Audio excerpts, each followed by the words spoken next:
I didn't forget about you. Don't worry. Don't worry. Hi guys, welcome to Leave Reacts. Hope everyone's having a good day. I know I am. Blah blah blah blah. And I know it's been a while since we've done Oasis. I know. But we're gonna change that right now. We're going to their debut studio album. We're gonna be doing the longest track on the album called Columbia. And something that Bonehead had to say about this is it's actually his favorite song from Oasis. You know why? Because of the simple chord structure. It makes it easy to play live. Hey, you gotta love the candidness of it, right? So we're checking out Columbia. We've done only live stuff up to this point. I've not checked out any of their studio stuff, more than likely, other than, you know, Wonderwall and stuff like that. Like, I know all those from the radio, but I've never really dug into their stuff. You know, we've done a few live videos. I had one go pretty big, the Don't Look Back in Anger video. That was so smart. See, I should do that more. Right when that news came out, I did that video immediately that night, and it got tons of views. So, I mean, hey, I gotta do that. I gotta think smarter and not work harder, I guess. But I'll link my Oasis playlist above me. I've only done a couple videos, but if you want to go check it out, it's mostly live stuff. But yeah, here we go. All right, Columbia by Oasis. Don't forget to leave a like and a comment. 3, 2, 1, go.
All that harmony.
It's Alan on drums, right?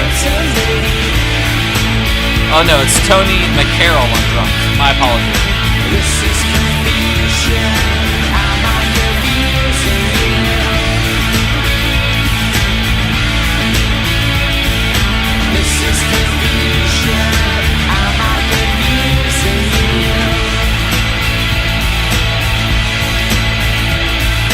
This is peculiar. We don't want to feel ya.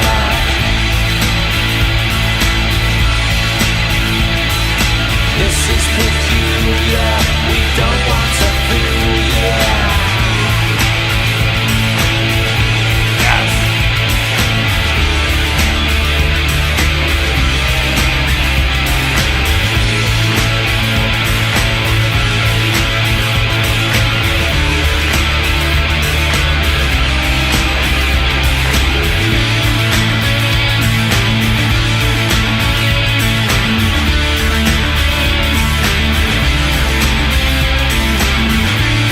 hand claps. That's a great touch.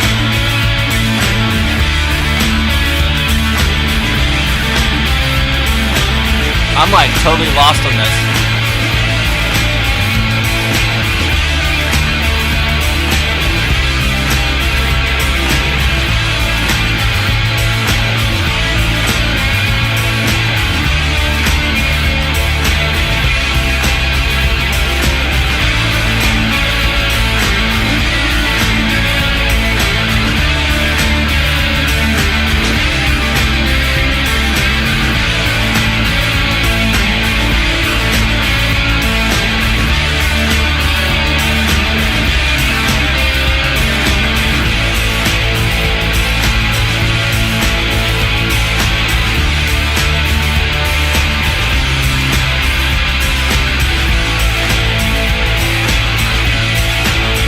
That guitar is just amazing,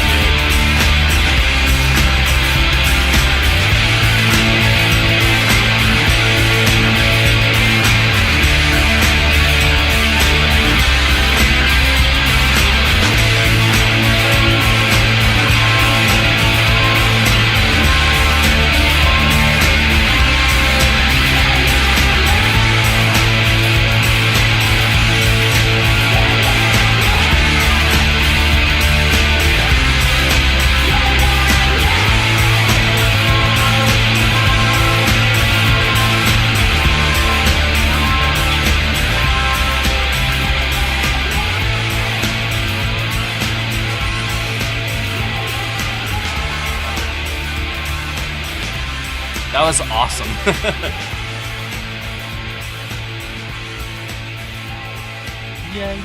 Yeah.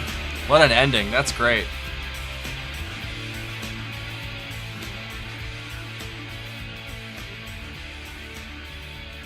Apparently, that's one of their first songs that that Noel ever wrote.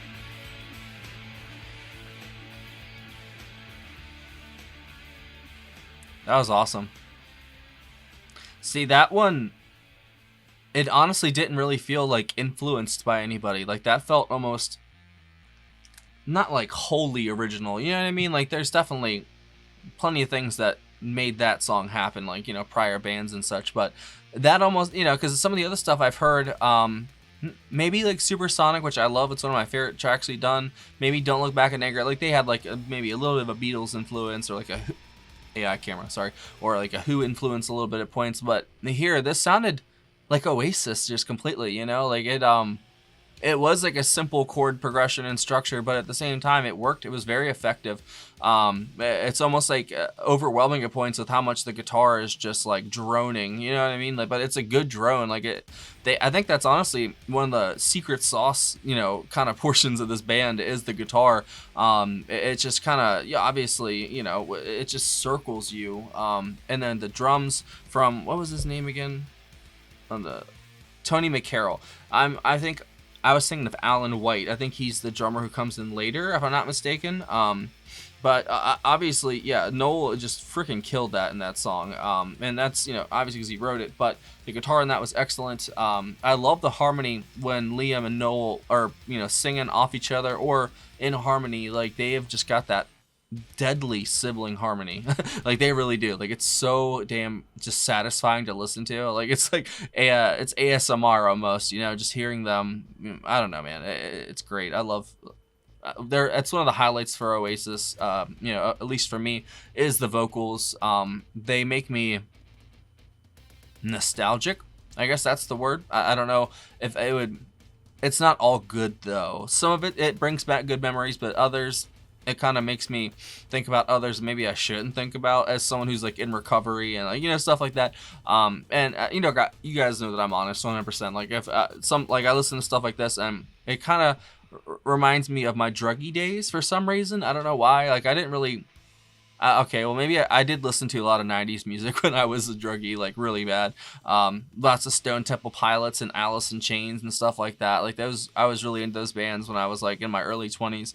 And this kind of reminds me of that in a way, but not exactly. But it does remind me of, like, a lot of my bad days, shall we say. But that's not always a bad thing, because it's just, it reminds me of a certain situation in my life. And I don't know, man.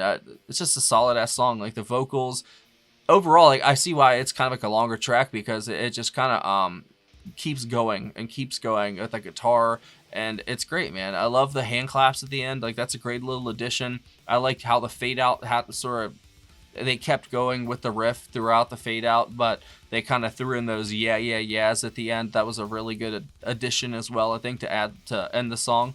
But overall, I don't know if I'd say that's better per se than the live stuff I've done by them, but that was really, really fucking good, though. You know what I'm saying? Like, it's not bad by any stretch of the imagination. That was a great song.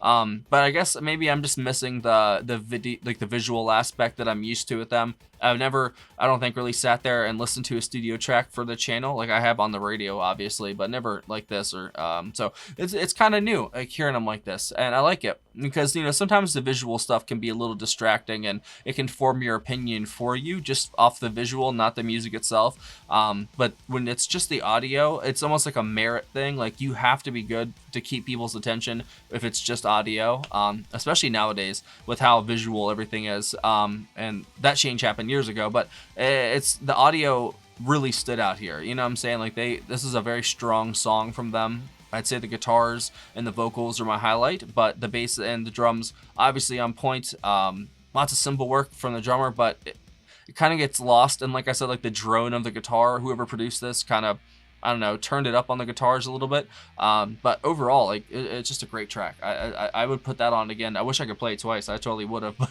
I don't have time tonight. So that was great. If you guys have any other tracks from Definitely Maybe, which is this, I think that's what this album's called, right? Came out in 1994. Yep, Definitely Maybe. This was a promotional single for the album. It was recorded in 1993, released in 93 as well. And then the album came out in 94. There's like 4 different versions of it. There's like the album version we just did. There's a white label demo. There's a live version, then a Nebworth 1996 one. So apparently this is one of the first songs that Noel Gallagher ever wrote in Oasis, likely dating to back in late 1991. The song was named after the Columbia Hotel in London. However, the meaning of its lyrics remain ambiguous. The writing of the song is credited exclusively to Noel. However, Liam had involvement in the song's conception, having created the melody and written the chorus during a jamming session. So there you go. There's your history for it. And I think, yeah, Noel did a great job with that. The guitars and the vocals obviously stood out. So, hey, he did his job admirably. Everyone else filled in great. And I'd love to hear more from this. So if you have a suggestion for this album or something else by Oasis, a live something, anything, don't really matter. Let me know down below. I would really appreciate it. And thank you guys for hanging out as always. You fucking rock. See you later.